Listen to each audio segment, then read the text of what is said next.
فبأي آلاء ربكما تكذبان.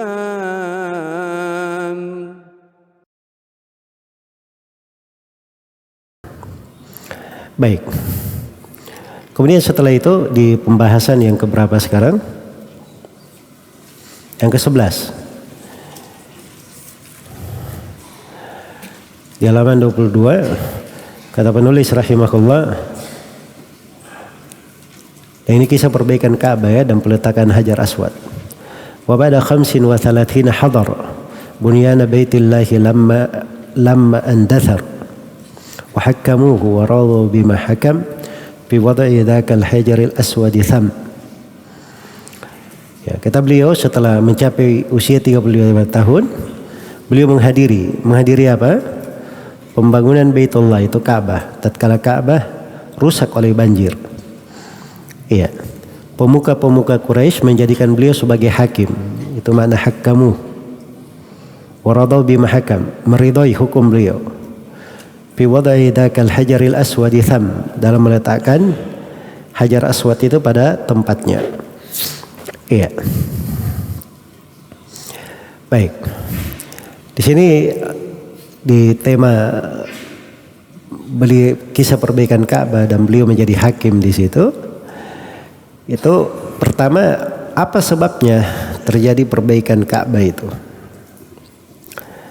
Ya sebabnya karena waktu itu terjadi banjir bandang, terjadi banjir yang mengakibatkan ada bagian-bagian dari Ka'bah yang perlu untuk diperbaiki.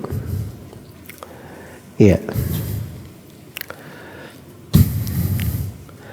Maka oleh orang-orang Quraisy, Ka'bah itu akhirnya diratakan kemudian dibangun lagi di atas pondasinya. Tapi waktu itu dimaklumi ya, mereka kekurangan nafkah sehingga tidak bisa membangun sempurna seperti pondasi Nabi Ibrahim alaihissalam. Iya. Dan kisah pembangunan Ka'bah ini syah ya di dalam riwayat Al-Hakim dan selainnya. Umur Nabi waktu itu 35 tahun. Nah itu betul ya. Ada di dalam riwayat Abdul Razzaq dan selainnya. Baik.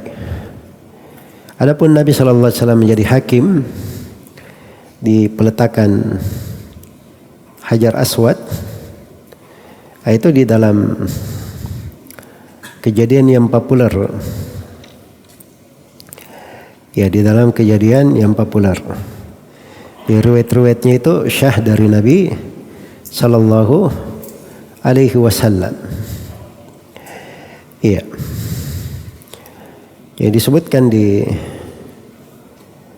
hadits Ali bin Abi Thalib di riwayat Abu Dawud At-Tayalisi, bahwa begitu Ka'bah runtuh setelah ada bencana itu, maka dibangun lagi oleh Quraisy.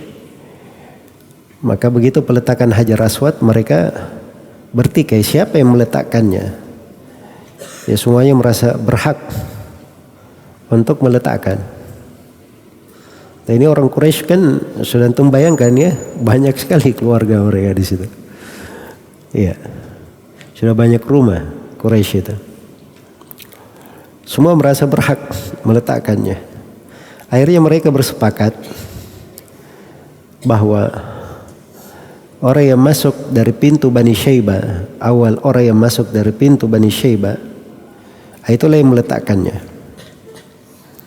Itulah yang menjadi hakim untuk mereka. Maka ternyata yang awal masuk di situ adalah Nabi Muhammad sallallahu alaihi wasallam. Iya. Nabi Muhammad sallallahu alaihi wasallam. Maka mereka pun berkata, atakumul amin. Ini orang al-amin. Maka itu gelar Nabi ya, digelari sebagai al-amin. Populer beliau dengan gelar itu. Iya. Maka karena Nabi sallallahu alaihi wasallam tahu masalah mereka apa, Nabi pun memberi hukum. beliau perintah didatangkan sebuah hamparan baju, lalu beliau ambil Hajar Aswad itu, beliau letakkan di tengah. Iya, kemudian beliau perintah setiap wakil dari kabilah memegang ujung dari baju itu, setiap wakil. Iya. Lalu mereka mengangkatnya bersama. Jadi semua kabilah merasa apa? Merasa sama-sama memindahkan Hajar Aswad. Ya, kemudian di posisi akhirnya Nabi yang memasang batu itu di tempatnya.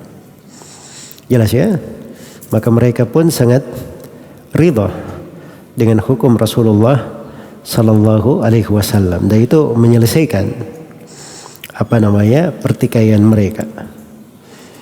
Menyelesaikan pertikaian mereka. Dan itu keberadaan Nabi sallallahu alaihi wasallam sebelum keislaman, sebelum diutus sebagai rasul. Itu ada tanda-tanda dari tambah kenabian sallallahu alaihi wasallam, dan beliau terjaga dari hal-hal yang tidak layak. Seperti misalnya kebiasaannya orang-orang Quraisy itu boleh telanjang bertawaf di Ka'bah. Iya. Dan pernah beliau bersama Hamzah, pamannya, sama-sama membangun Ka'bah begitu, atau ikut kerja di situ, maka dikatakan kepada Nabi, ambillah ujung kainmu itu, simpan di pundakmu supaya bisa dipakai untuk memikul batu. Kan begitu. Artinya apa? Auratnya akan kelihatan. Dan mereka itu biasa di tawaf di Ka'bah, dan itu biasa mereka. Maka Nabi sallallahu alaihi wasallam waktu itu melakukannya. Kemudian beliau tersungkur, pingsan. Lalu beliau cari bajunya. Iya. Dan beliau kembalikan pada tempatnya. Setelah itu tidak pernah terjadi lagi. Itu dari Nabi sallallahu alaihi wasallam. Itu dari inayah Allah kepada Rasulnya Nabi Muhammad sallallahu alaihi wasallam. Tapi kadang kehidupan itu ada prosesnya, dari sebuah tahapan ke tahapan yang lain. Ya. Karena itu Allah ingatkan kepadanya 3 nikmat. Ya. Alam yajidka yatiman fa'awa wa wajadaka dhallan fahada wa wajadaka ailan fa'agna.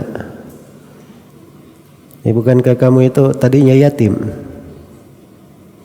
kemudian diberi perlindungan. Kamunya tadinya tidak kenal petunjuk, tidak kenal iman, lalu Allah beri hidayah kepadamu. Bukankah tadinya kamu itu orang yang kurang, lalu Allah beri kecukupan. Diingatkan. Dan itu dari inayah Allah kepada nabinya dan perhatian kepada nabinya Nabi Muhammad sallallahu alaihi wasallam. Iya. Karena itu dari fikih memahami surah Ad-Duha dan surah Alam Nashrah itu, kata para ulama, itu keutamaan-keutamaan didapatkan bukan karena beliau seorang nabi saja, tapi itu karena beliau adalah seorang rasul yang menandang syariat dan agama Allah Subhanahu wa taala. Maka siapa dari umat ini yang mengikuti jalan Nabi Muhammad sallallahu alaihi wasallam, maka dia juga bisa mendapatkan keutamaan itu. Bisa mendapatkan keutamaan tersebut. Dan inilah sebagian dari manfaat mempelajari sirah Rasulullah sallallahu alaihi wasallam, supaya kita bisa mengikuti jejak beliau, mengikuti kehidupan beliau. Iya. Agar supaya seorang itu mendapatkan berbagai keberkahan sebagaimana itu berjalan di dalam kehidupan Rasulullah sallallahu alaihi wasallam.